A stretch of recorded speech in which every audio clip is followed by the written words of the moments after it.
We can make moves if you just trust and talk about it if you feeling it. Plus, she from the hood and she rolling the clutch. She do it good, ain't no way I could rush or talk about it.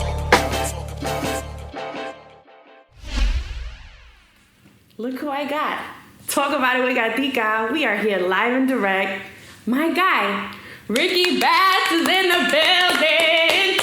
Thank you. Welcome. Thank you. We've been trying to do this for so long. Yeah, we have. Yes, it's about time. It's a new year, new and improved. You know what I'm saying? We're here at Studio Square Recordings, located in Long Island City, Queens. Mm-hmm. We got Bronx in the building. Yeah, had to come over to the Queens side. You know what I'm saying? Right. Yeah. Welcome. It wasn't too far. You know? Yeah, it's not too far. It's a little drive. It's a good drive.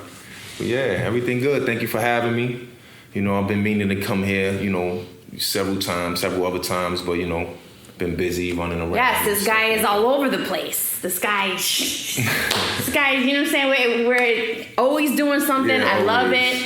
Always, you know, music, movies, the radio show. Let's talk about it. We got a lot of things to discuss today. So let's talk. Should we start it off with your Ride Your Groove? Oh, yeah, Ride Your Groove. That's a radio station, FM syndicated radio station. You can also stream it online.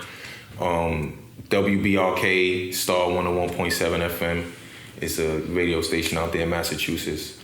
And, you know, just radio programmer. I have, you know, some DJs, you know, DJ Young Champ. I got Amber, my assistant. You know, she helps run things over there. And, you know, we got other people out there as far as that's helping with the operations and stuff like that. The operations. You definitely need operations. Yeah, and I want to shout out, you know, they got Chip and Cheryl and Lenny over there. You know, they're the older folks. They're the generation before I got there. And, you know, basically they needed help with the radio station, so they asked me to come help them out. And then, you know, we put a recording studio in there. And we have a photo lab. You know, and it's kind of turned into like the Gotham City Music Group. Okay. You know, my label, everything is there. I was gonna ask you, who are the Gotham City Boys? Gotham City Boys is just a crew. It's just a, you know, crew of my peoples that we rapped and we just, you know, we did some music. So, you know, shout out to CeeLo BGR. Excuse me, getting all tongue tied. It's okay. CeeLo BGR, 5 Footer, you know, Jail Hitter. So New York, it goes on and on. You know, as a whole, these are my rappers. You know that you know that whole GCB down. So you're like a label or yeah. Okay, so it's okay. I'm a label. We're a movement. Movement. Yeah. That's right. Kind of like YNVS. You know what I'm saying? Like YNVS is a movement and it's a label. Mm-hmm. You know what I mean? But you know, it's Gotham City Music Group. We got a bunch of artists. You know. From the streets, we have subsidiaries, we have, you know, partners, you know, Mo For Us, we have Host of the Year, I Get At 'Em, you know, 100 Mad. So it's just working, you know, a unity. I know that you do music as well, so it's like you are the lead, you do programming, lead of the label, and you're an artist as well. Yeah, I do, you know, recording. I've been recording since I came home in 2014 professionally. And it just turned out that, you know, I'm an artist that I love to do business and try new ventures. So I've been recording, doing videos, you know, not shooting videos, but, you know, making videos with my team. And but the productions are fire. I must say, I've watched them. They're very, you could tell that there's a lot of thought process behind it. Yeah, and a lot of those videos is like, you know, it's a collaboration, or some of the videos is my fully thoughts. And, you know, because of my records, the way that I write is like, it's automatic that's how the video should go. So it's, you know, I take pride in my product and what I put out there, because you only got one time to make a first impression. So, you know, even with my gear, you know, Gotham City, we got the velour. You know what I'm saying? It's a brand. It's a brand. It's branding. So how do you feel like, I know with branding, it is important. I know as an artist, there's so many different levels to it, right? But what do you think, like what sets you up for success? I think it's being consistent is what sets you up for success. Because it's not gonna, the old saying of Rome is not built in one day. It's just being consistent with what you like fully feel that you're confident and believing in, that continue to keep doing it, because eventually you making what you're doing is setting steps. Every little thing that you do, from the littlest thing, is setting steps. So now when people up here look back and see what you've done, they're like, oh shit, you did all of this. Yeah. So, everything matters, from the beginning, but then there's a point in time where, you've done all of this, that is enough with this. Now it's time to level up, because there's levels to, there's levels to this game, or any game, anything that you decide that you wanted to get into as a career. You don't want to be the bottom tier the whole career, 20, right. 30 years. There's levels. I was going to say, like, differentiating, doing something now, but thinking about the longevity of what you're doing. I think a lot of artists don't think about that, and they'll just be like, oh, let me do this for the clout real quick. Right. Or let me do, I'm going to be hot now. But it's like, the thing about the internet is that it never forgets. No, it's like, you know what I mean? You could type your name, and if you're still going by that artist name, like, people are going to look at what you did in the past. So, like, I know when we were planning this, I was like, let me see where he's been at. I know you've been doing a lot recently, but you've been doing this for a while. Yeah. Like, I know you was doing, like, battle rapping a little bit. No, I never did battle rap. The only thing I had was more like, it was like freestyle. I do like freestyles, like more like Sway. I got a shit on Sway. I saw that, yeah. Shade 4-5, more like that. You know what I mean? The only time I really battled was in the yard in prison when I was doing 17 years. And that was the first time I really battled and shit like that. But other than that, nah. I've been working since I came home in 2014, consistently. That's what got me where I'm at now. Is just working consistently. And what was that like, transitioning from, like that that environment to now doing things professionally, and making sure not to either end up there or kind of get caught up with those type of things?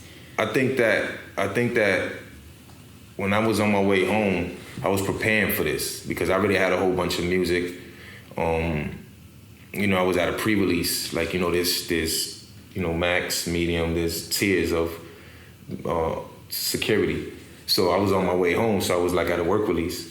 So by being at a work release, you have more room to breathe, more space to move. You outside with no security or somebody watching you. So, I was just dealing with the people, and I was like practicing. So, and then once I went home, it was an easy transition. And then once I started getting into the studio, it was something that I always wanted to do, because I was already prepared. I said these rhymes 1,000 times. I'm in the yard banging on the table, banging in at the, doing my own beats on the locker and shit like that, rapping to everybody in the jail. And I grew up doing that because I did a lot of years, and then that's just it was like my tradition of just practicing. So when I came home, I was already prepared in that aspect. But I wasn't like too business savvy. Okay. I read some books. Yeah. You did a little reading. I did a little reading, did a little research and stuff like that. But it's never the same, because it changes. The business changed. And, and when I came home, my plan switched. It switches, because it's not exactly how you expect it to be. So you alter it. And I think that I just had to adjust to a lot of things. And one of those is just the parole. I was on parole. I had to be home at a certain time. I had to travel to go to the studio. I couldn't smoke weed. I couldn't be around certain people because of their criminal history. And, it was just going through that process. And then I got caught by the parole officer. They saw me online somewhere, and they Googled me. And they seen I was in helicopters, I was in strippers with bottles and videos, all type of stuff, right? And they was gonna send me back up for violation for that. But then they realized, I was doing good. So they was like, I could have used you for, to show you as you like a good example for inmates coming home, parolees coming home, but we can't use you because you did it under our nose. But I was like, if I would have warned you that this is what I was gonna do. Y'all would have hindered me from moving forward in my career right now. If I would have told them 5 years ago that I was gonna do what I'm doing now, I wouldn't be sitting right here. You know what I'm saying? But so they put the bracelet on me. I had a 6 o'clock curfew. I couldn't do nothing. So I put a studio in my house. So I was recording, doing videos with the bracelets, doing all type of stuff. And then, then I got it off and running. I went on tour. I went on tour for 6 weeks, 34 cities. I think 34 cities, 34 cities, something like that. Around the whole U.S. Beautiful. So. What are you doing now? What are we gonna talk about that you got coming up? I know you got a couple things coming up. Yeah, man. I just got casted for this Crazy in the Range movie. It's coming out in 2023. We're gonna start production this spring, and it's gonna be dope, man. I can't say too much about it, but it's gonna be dope. And I'm working on my documentary of my life. I don't got a title for that yet, but shout out to Jay Latif. He's one of the writers. And I got the Onyx Situation. I got a dope ass single. It was produced by Fredro Starr from Onyx, legendary Onyx. Is featuring me and Hard Luck from Jersey, from Paterson, New Jersey. It's called Every Day. It's fire. Video was done. It's about to drop. I had the Chic Luch record. It was all over the place. BET, MTV, all of that. And then, we filming. I just signed up for this agency right now to try to get in this Wu-Tang. Okay. To get in the Wu-Tang series, and I want to get in the Blacklist because they casting. So I'm like, I'm gonna get back into the acting, and get back into the movies, because I did the Escaping Down the Mall with Ben Stiller. Nice. He directed it, and Benicio del Toro was the star. Patricia Arquette was in it. So I had a little, kind of like a feature B-roll type of thing there. And it was kind of like, caught the bug. And I fell back because I was too busy doing other things. But now I'm coming back into the big screen thing. How do you manage, the different hats? Because I'm also somebody who likes to, Right. I'm DJ. I do, Right. The interviews. I like operations, as well, programming. Right. So I know for me it's hard. I'm a parent, a schedule definitely, but how do you? I think what's the different secrets? hats. There we go. Taking off the hat. Tell me the secrets. Nah, the hat. I think is just get a couple people that you can rely on to do certain things, administrative stuff. Because I'm not really good with the administrative. I've taught myself how to use the internet, how to email and doing all of that. I had previous little lessons from people that know what they was doing, but have someone, I delegate certain things, and I do the physical stuff. The physical stuff is my strength because I like to go out and get it. I grind. I like to, basically shake hands and kiss babies. You know what I'm saying? That's the saying in the business. Yeah. So it's I like to go out and do that opposed to sitting back and doing this. And I just started editing too, editing my music. So, I record myself. I have artists that come up and record in my studio, and I'll be the engineer and all of that. Nice. So, what programs have you been funky with? I like Logic Pro because that was the first one I learned how to use, and it's easier, it's faster. But a lot of people use Pro Tools. That's industry standard. That's industry standard. Logic Pro is as well, but I think the Logic Pro and Pro Tools is what I use the most. I got the Raven Slate at the studio, so we do push out some good quality music out there, and then I send it out to the main engineers to really do the mastering and do what they do. I seen you work a lot with the infamous Amadeus. It's my brother. Amadeus. Yeah, it's my brother, man. I'll Get At Him. We got the we got the record label, Gotham City Music Group. We got the I'll Get At Him music group. And we working together. We collaborated with Rival Records. I got a distribution deal with Rival Records. So Gotham City Music Group can put music out, artists out. That's what we've been doing. And it's just expanding. Are you doing NFTs? I'm about to get into that. About to get into that because I'm not really too equipped or I don't have the knowledge of the NFT. I just knew that I gotta sign up for a Voice or something like that through Voice. I gotta sign up an account through Voice first. Okay. That's the only thing that I know. Okay. And then it kind of look like an Instagram type of thing. You can share your pictures, or you have to mod something, give something free away or something. So I'm not gonna pretend like I know what I'm talking about. I'm not gonna pretend like I know. I know that it's the next big thing. Right. You gotta do it. And from my understanding, I could be taking this wrong, but it's kind of supposed to be the substitute of these distribution labels. It's putting more money in the artist's pocket. Right. Really? That's my understanding of it. Because it's like, now it's no longer like an artist is creating one thing that is, you know, getting shared. It's like now you have to be unique with each particular song or picture or whatever it is that you're doing. And that's what makes these NFTs special, that it can't be remade and it's exclusive. And then it's the way that you're trading them, kind of like the stocks. And that's why, you know what I'm saying? I'm not all there yet. And you can basically trade them again. Every time they sell them, you get money from every time they sell them right here, right? A piece of profit from it. Okay, so this is why we're talking about it, because I thought it was like, let's say I have something and I'm like, yo, I made this exclusive mix, whatever. Now I sold it to you, and then now like you're putting value to it too. So it's like, oh, well Ricky Bats had it. Now I gotta cop it off him because now it's been through. You know, I don't get it though. I really don't get it yet. Maybe we're gonna invite somebody. Maybe, you know, I know you have a show. Yeah. We'll bring somebody who's you know, saying like I want to know. An expert, because we need to talk about that. Yeah, I started following the NFT on Instagram, and then the next thing you know, I started getting a whole bunch of spams in my DM. Yeah. So I'm like, what the fuck? I'm unfollowing that shit because it's like I'm getting spam. Instagram is so weird now. Man. Instagram is so weird now. It is. They opened it up and it just like... I mean, it's been weird, but like I know that there's this video that went viral, or it's going viral now, that this guy is exposing the fact that a lot of these blue check artists aren't actually blue check, that they're fake. So I think what he said to differentiate a fake from a real is that when you go to the 3 dots and you click it and there's no feature that says about this artist, then it's not a real verification.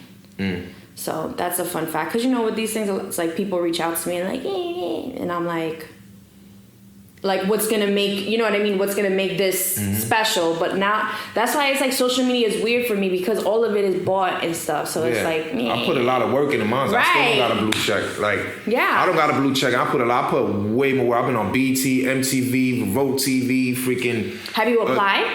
I did like a couple times, but I think I have too many too many pages like in my name, like not in my name, but it says Gotham City Boys, Gotham City Music Group, Ricky Bats. Do you have a trademark? Yes. So I think if you try to take, like, basically I think that's one of the things, right? It's either if you have an LLC or a trademark, and then you can match it with your ID. Like when you try to apply for it, upload that paperwork too. Like your trademark, your LLC, and your name. Because, you know, your government is different from your artist name. Your Instagram is your artist name. Yeah. You know what I'm saying? So that's what that is. Yeah, and that's like official document as well. Correct. So you can look that up themselves. Super through the New York State, you know, you had to, or whatever state you did it with, you gotta, you know, spend a lot of money. It's not just something, a piece of paper, like. No, you gotta invest, because if you don't know how to do it yourself, you gotta pay the lawyers to submit all of that. Yeah, you know, and they get a little couple dollars for that. So it's like those little, whatever the submitting fees or how much they gonna hit you with. It could be $1,200, $2,500, whatever the case is. Yeah, my trademark, with my incorporation, my trademark, I think I spent almost 2 G's. Yeah, see?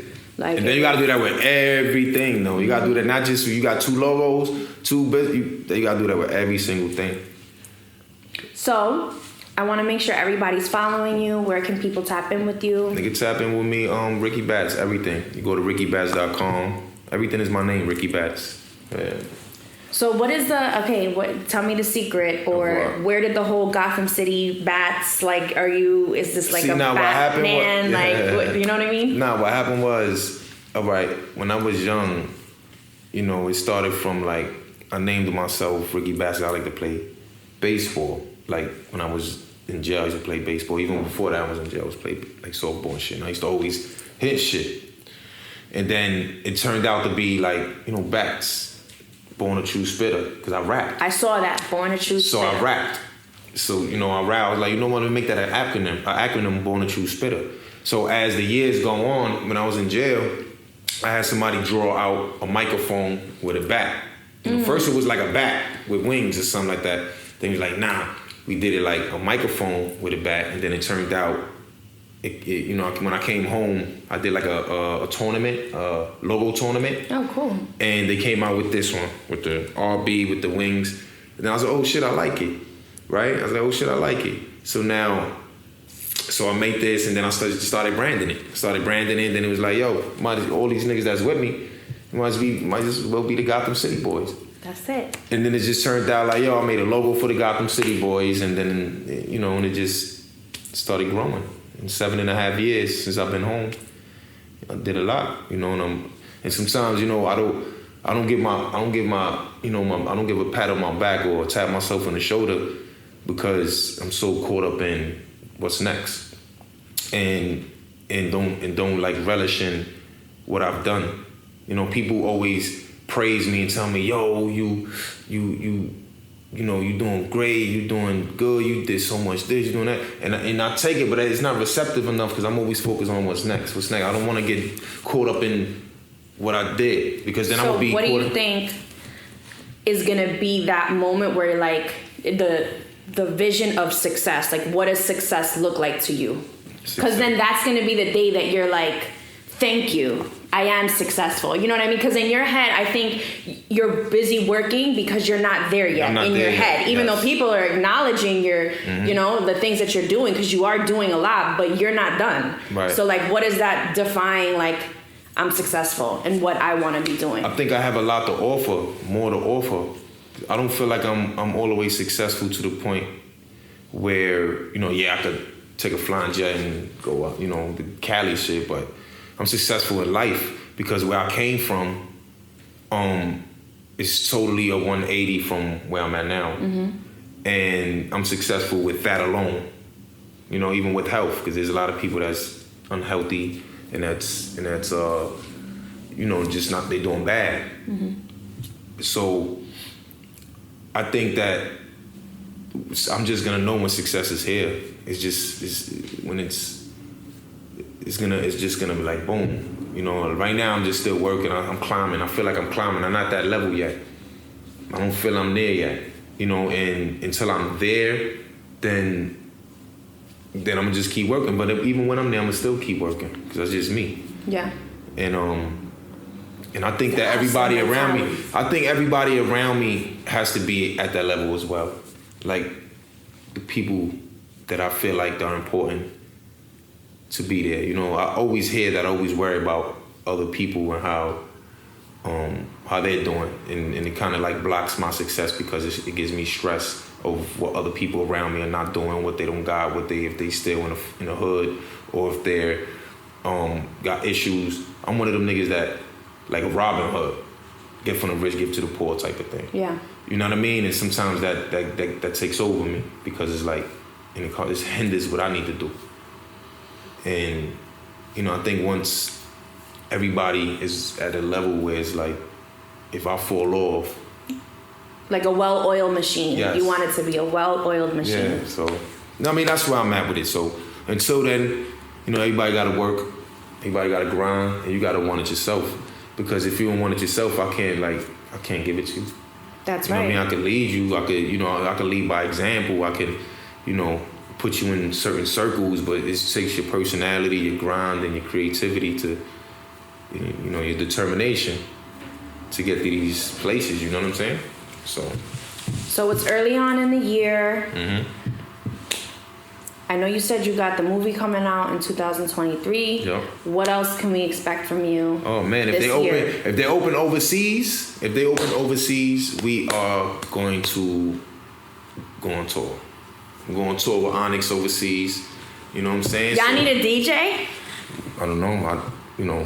We'll see. I don't know. That's a good question. That's a great question, right? Great question. I always ask questions. We also working on another thing for like a tri-state tour. Okay. You know what I'm saying? They got some artists involved. I can't say it because it's not like all the way inked in, but I think if that comes through, it's gonna be dope as fuck too for hip hop. So I think got some good things coming. I got a lot of things coming, man. Like videos, we shooting some more videos. I got videos already in the cut for my album Visions of a Prospect. That shit is amazing. Got some dope. I got Tony Sunshine on there. I got I've seen the interview you guys did a little while ago. Yeah. Too. It's. I mean, it's just. I mean, I'm blessed, man. I'm blessed, but I just gotta keep going. You know what I mean? Shout out to everybody that been supporting me. You can follow me, Ricky Bass. Like I said, go to rickybass.com. Holla at me for the merch. You can holla at me for features. You know, and everything. You know what I mean? I'm doing features now. I really don't do features like that. If I do a feature with somebody, it's more like, you know, off the strength. If I mess with somebody, I mess, you know, with my peoples, yeah. or, you know, but it gets to a point where you got to understand that this is a business. You know what I'm saying? Like, the songs that I did with artists and stuff like that, I pay for those features. Yeah. You get what I'm saying? So it's like, you know, I pay those artists to be in features, pay those artists to be in videos, to create your brand. To create my brand. You get what I'm saying? So now, when artists reach out to me, you gotta understand it's a business. It's not, nothing personal. It's not like that. It's a business. Like, I put a lot of work into my brand, a lot of work into my stuff. It's nothing free. You know what I'm saying? It's like, if you want my voice, you want my talent on your platform and make you look good, like, oh shit, you dealing with such and such. You know, that it comes with a price. You know what I mean? You gotta talk about it. It comes with a price. I pay these people. I pay people to be in these songs. It's not, and not everyone though. I didn't pay everyone, but I pay, you know, money to I got great records, but these great records came with a price.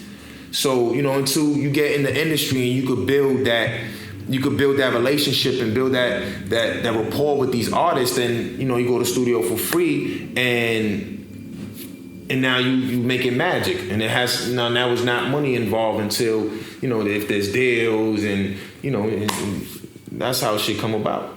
So just stay working. You gotta pay to play. Pay to play. Okay? That's it. You gonna get it. You know what I'm saying? So if you wanna holler at me for the features, you know what I'm saying, you're gonna get, I got radio, we got a whole bunch of shit involved with that, man. You know what I mean? We got billboards, we got everything, man. It's just holler at me, man. Holler at my team.